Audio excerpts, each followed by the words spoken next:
We acknowledge the Ghana people as the traditional custodians of the Adelaide region and their spiritual relationship with their country. We pay respect to elders past, present, and emerging, and extend that respect to all First Nations people and their connections to land. Always was, always will be. Hello, guys. Welcome back to the Three Wise Cousins. On my left, I got Aki. How you doing? I'm good. How you doing? I'm good. What's been happening? It's the middle of the week. Just on that grind as per usual. It's same-ish, different day, but we're thriving. I'm successful. Period. I woke up today. Period. Gratitude. Yeah. And on my right, I got Dion. How you doing, brother boy? Yeah, no, I'm good. What about yourself? I'm good. I'm just happy to be here. What's been Nice, happening with nice. you? Not too much, just mahi mode. Just, got another couple weeks until we start the comp season and performances and everything. So just trying to get through the last few hard yards now to set us up for the rest of the year. That's it. But yeah, what about yourself? Honestly, just busy. It's midweek. I'm just happy to be here. Yeah. All right. So what do we got happening today? I'll be covering the stew today. We're talking about what non-dancers don't understand about dancing, and dancers obviously as well. So yeah, a little bit of a confusing one at first, but trust me, it'll get a lot easier once we get into it. Nice. All right. What about you, bro? And then I'm going to be talking about discrimination and like any experiences that we've gone through. As we've grown up, whether it was when we were kids, whether it was in school, whether it was with authority or any other sort of figures. And then also on the flip side of that, was there any moments or experiences that you were able to step in and speak up or stand up for people, or at least try to correct that? Yeah. All Very right. Nice. And I'll be covering rapid fire. I thought I would test you guys as my male co-stars to see what feminine products you guys know or may not know. Thank you for gendering me properly, unlike some individual. Now let's get into it. So for the stew, like I was saying, talking about things that non-dancers don't get about dancers, I think it's pretty self-explanatory, honestly. I mean, I'll open it up to you guys, but I think an easy example for myself is like when I'm running through stuff in my mind, when I'm going through like choreography or even just like vibing out to music in public spaces, you might see me do a little twitch here and there. Might look like something's off with me, but like, yeah. He's possessed. Aren't we all though? Hoo-ha. Yeah, literally. Yeah. Compels you. But yeah, just those little things where it's like these little twitchy movements where it's just like in my own personal world, but clearly everyone's got a lens in that world as well.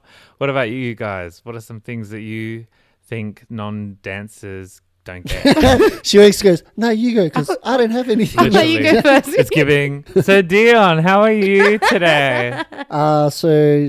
Something that non-dancers don't understand about dancers is when we say the infamous line, sorry, can't attend, I've got rehearsals. So that can kind of hit a bit of a sore spot for like your partner, like if you're in a relationship and they're wanting to spend more time with you, especially if they're a non-dancer or they're not really around it a lot to kind of understand the work and the time that goes into it.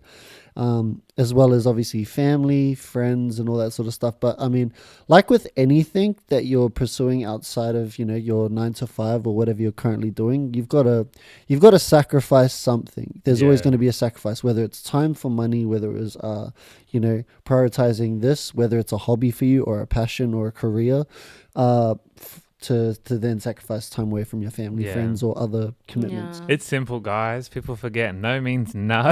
Yeah. Also, like, I think the thing that people get confused, or maybe not confused, but they get a bit mixed up with is non-dancers and stuff. A lot of them tend to not understand that just because dancers that are choosing to focus on their craft or their career potentially with training or with gigs or rehearsals or whatever it may be, I think the thing that they struggle to understand is because a lot of us are doing it just because we love it.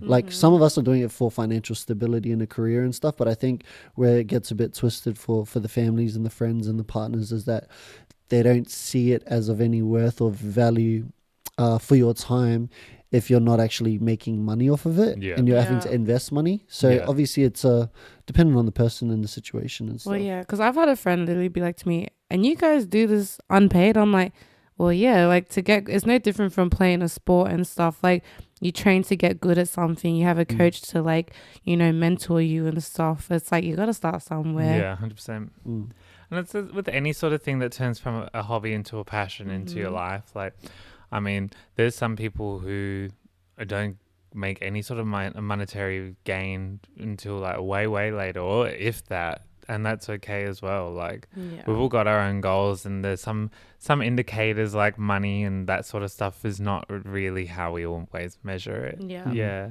Another round. Any other things? For me, another thing that I find that non-dancers don't get about dancing is just that like it stems from a feeling usually. Like when you're out and about, or if you're going in some social setting or whatever, like if you feel it, your body responds. Yeah. And I think like when especially in social settings, there's a lot of pressure for people to perform when there's like we're just chilling out. You know like, what I mean? I know I'm the dancer, but please do not throw me in the circle. No, it's the other way around. I'm talking about when like, I couldn't do what he does. I'm like, we're not asking you to do what he does. Period. Like, we're just like if asking you're you the to just non-dancer vibe. in the group and you're with a group of dancer friends, that can sometimes for the non-dancer feel like there's a pressure or an expectation. But as long as you're around the right group of people that genuinely care about you and the friendship, as opposed to you're the non-dancer, so we're going to make fun of you every time we're in a dance sort of setting because that's where we're comfortable. Flip the script though, like especially for like our folk, how many times have you gone to like the jam or like karaoke or whatever, and you've made a fool of yourself trying to be Mariah Carey in that instance, but then you've got someone else who's a powerhouse. Like it's in a way, it's an opportunity for all of us to celebrate art. We don't need to perform and do the most, but like we do what what makes us feel good. It's all about connection. That's really. Like, honestly, you've got to allow yourself, like if you really value your friendships, relationships, whatever, you got to allow yourself to be vulnerable and allow yourself to break out of always being the serious person or always being the joker or whatever. Like time and place. But yeah. And I think like one thing as well, like non-dancers wouldn't get that dancers do. It's like back to like the love for it. Like it's such an unexplainable feeling of like the feeling you get when you dance and stuff. It's like the way like you feel connected with your body, your soul. It's such a magical feeling. And it's like I don't even know what I would be doing if I wasn't a dancer, genuinely. You'd be a bum. Oh, yeah, probably. Well, honestly, I mean, for a lot of us, like dance is a great opportunity for us not only to find our people, but also to like keep fit. Yeah, keep fit, or to not be stuck on like screens or like, touch grass or. And dancing is also very healing for the body 100%. As well. Well said. I think like without dance, like a lot of us, correct me if I'm wrong, would be having very different perspectives in life. Yeah, it wouldn't be the same. Yeah. What about the other way around real quick? What do we think that dancers don't get about non-dancers? I think sometimes dancers forget that non-dance, like we were once the non-dancers.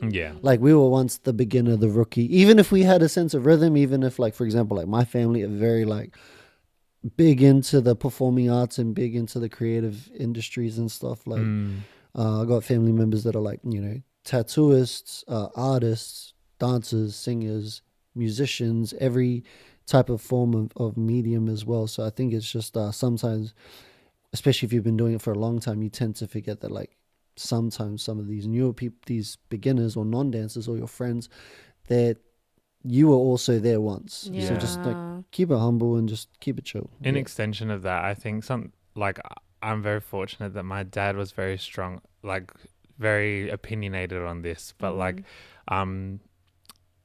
especially when it comes to the creative arts, who cares if you make a mistake? Who cares if you mess up? Like that's the whole point. How are you supposed to find your flavor, your vibe, your your signature You if you're not resilience. messing around. Yeah. Like you've got to play before you know. So, yes, just a little tidbit from what you were saying. Yeah. Did you have anything that you wanted to say? I feel like you guys kind of covered it. That's really what I would say. Riding the coattails. Very nice. Must be comfy. Yeah, nice. nice. I don't know. Like, no.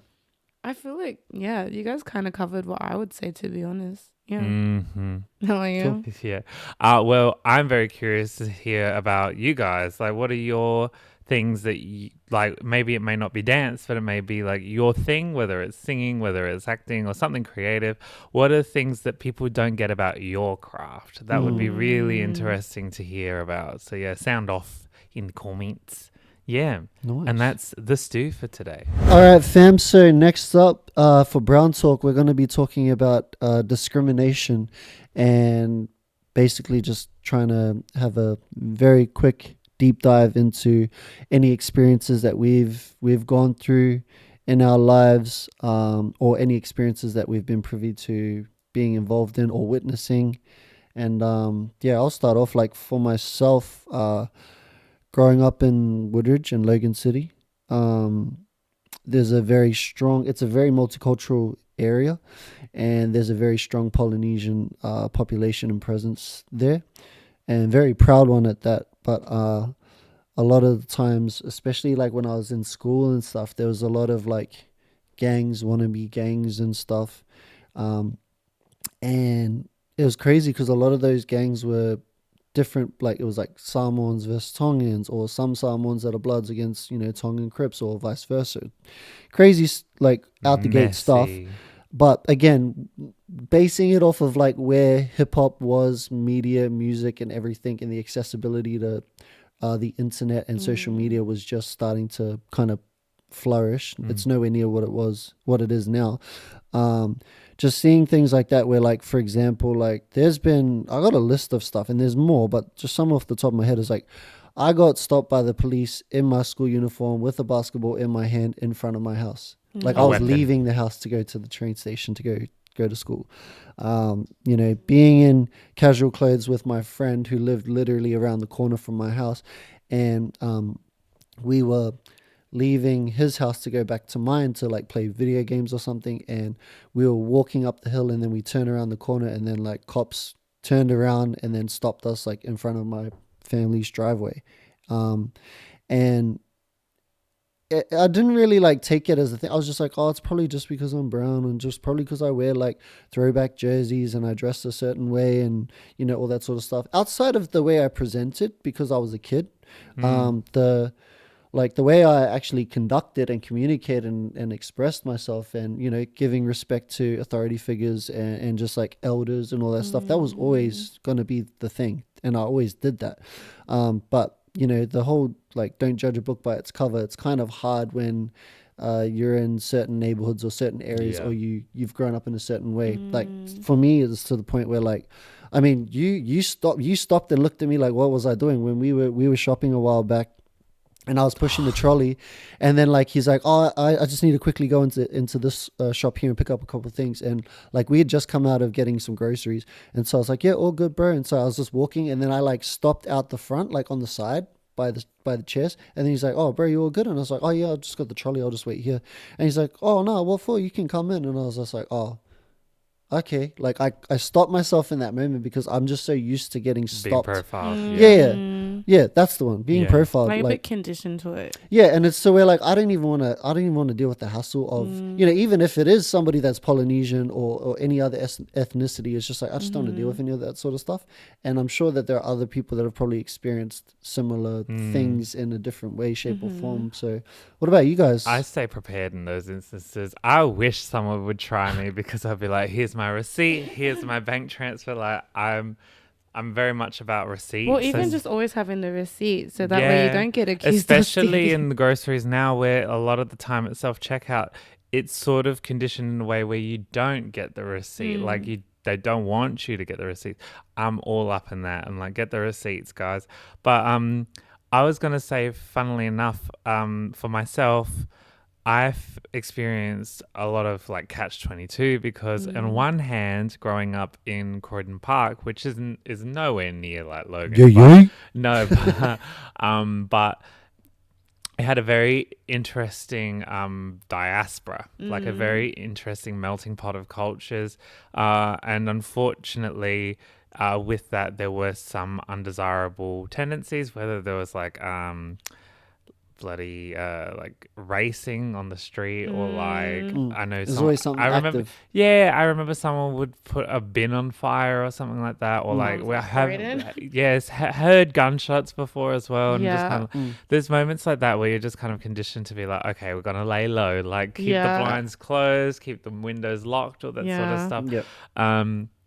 But I was very privileged to go to some pretty affluent schools growing up, and I received the other side of what I would consider to be discrimination of being a mixed race person. And like, mind you, both of the schools that I went to were very multicultural, but being mixed, not hard to identify person.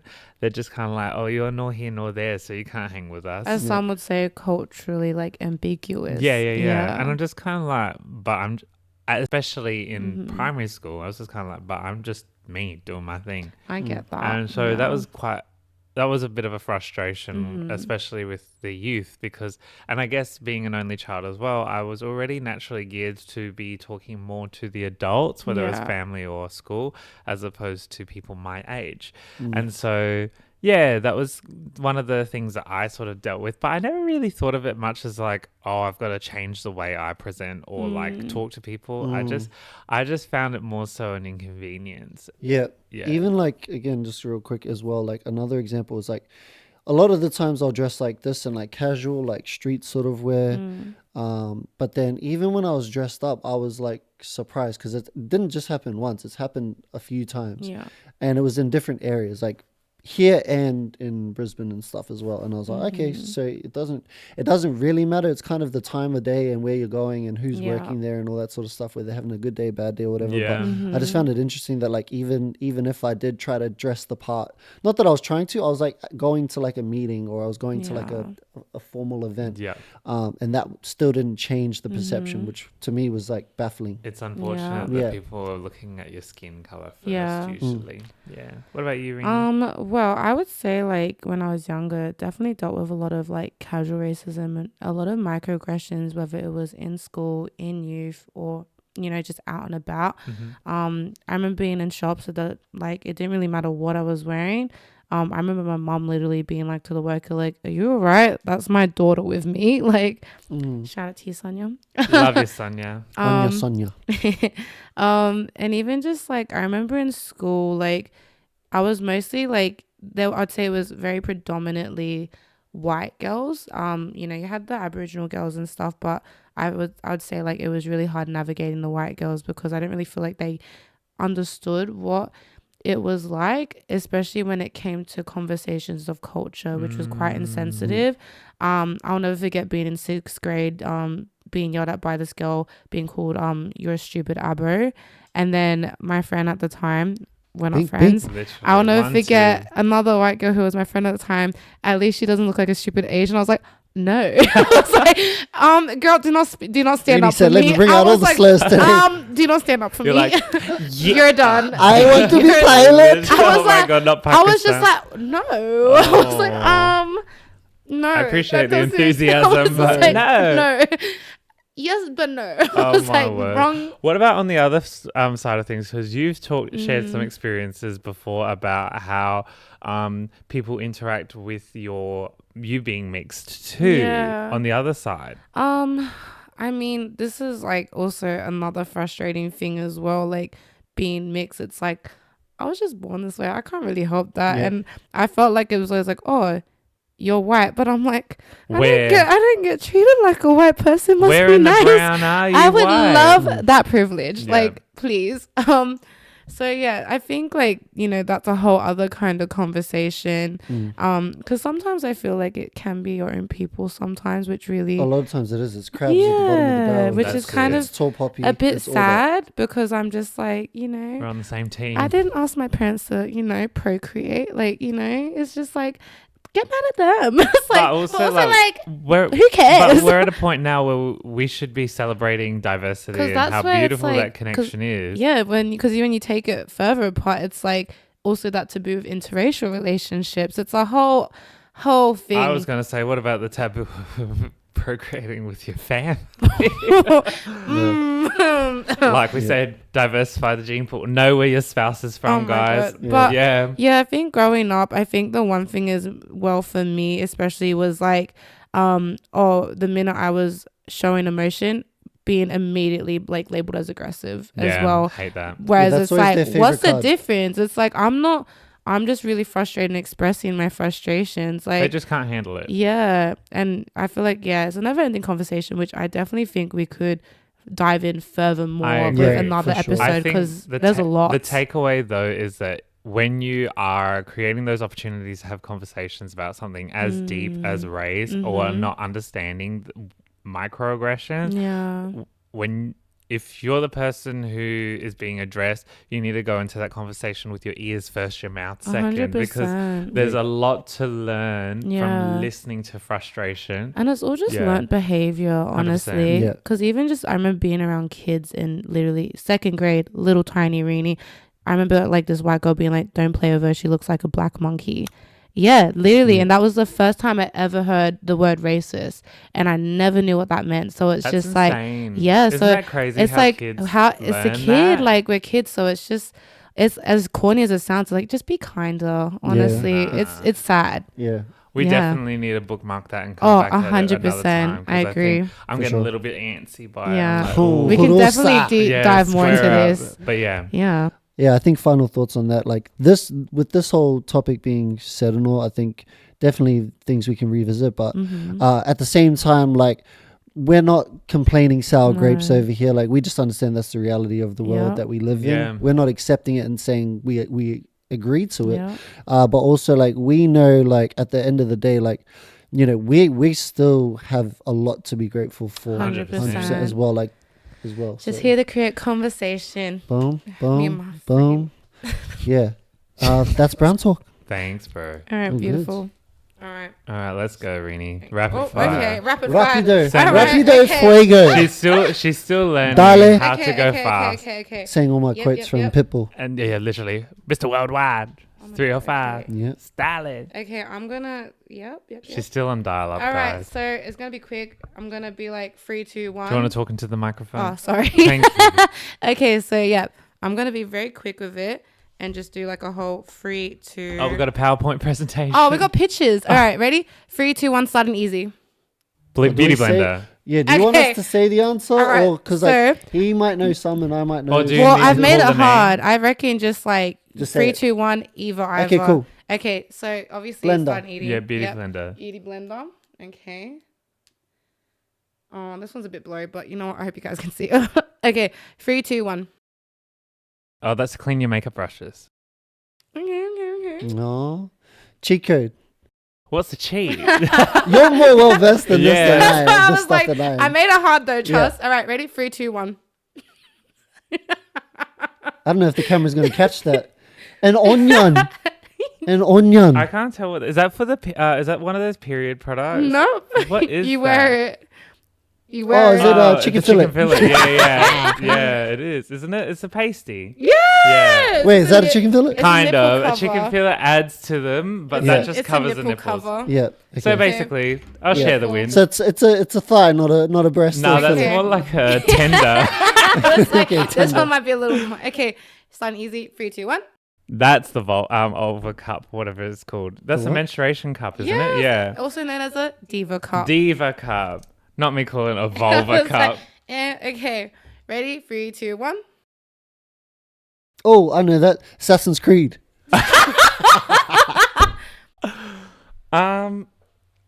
Oh, I know that goes. Okay, yeah, you're on the right path. Yeah, because I can see the Yeah. anatomy and the. Hang on, is Yeah, this yeah. the thing for endo? No. No, because it looks like it. Oh, yeah, nah. It also looks like two cotton. Okay, things. so What is it? this is an IUD. It is a form of contraception, also known as the marina. Okay, we are. All Last right, one? 3, 2, 1. Last one is. Oh, Oh, that's the thing for the thing. Yep, the thing for the thing. The Is that a thing for, like, dilator? it's a speculum. Yeah. All Yeah. right, and A lucky thing for the last. thing. This is the last I don't one. say it and say 3, it wrong. 2, 1. Oh, that's Django. All right. I thought this one's hard. What the fuck? That looks like an anima, but not I really. can't wait till the camera zooms in. No, and is your that face like is the right next to it. fiber optics thing? No. That looks Oh, like a NBN. camera. Okay, clue is it gets used for women in labor. I don't know. Epidural. It's an epidural. Oh, no Oh. joke. I thought Yeah, this was yes, that's So right. yeah, that is rapid fire. I will never All right. forget my mum. Rapido Yep. Fuego. Okay, and that is it for rapid fire. There you go. Nice. Love your You're work. welcome for a little education. Look at that. That's To That be was a probably- woman. I learned a few things. That was eh? the fastest you've ever been. Thank you. I appreciate it. All right, Boom. cool. Oh, it's on me, isn't it? Yeah, sorry, Like- fam. That's all we got time for today. I hope you have the rest of your week is a great one. I can't even talk. I'm having a stroke. But yeah, make the rest of the week a good one. My name is Aki, Reenie. Dion. and we are the 3. Wise. Cousin. Oh, we're Peace. getting good in it. Good in it. Good in it. Get Good it, in getting it. good in Bye, it. lad. Bye, lad. Deuces.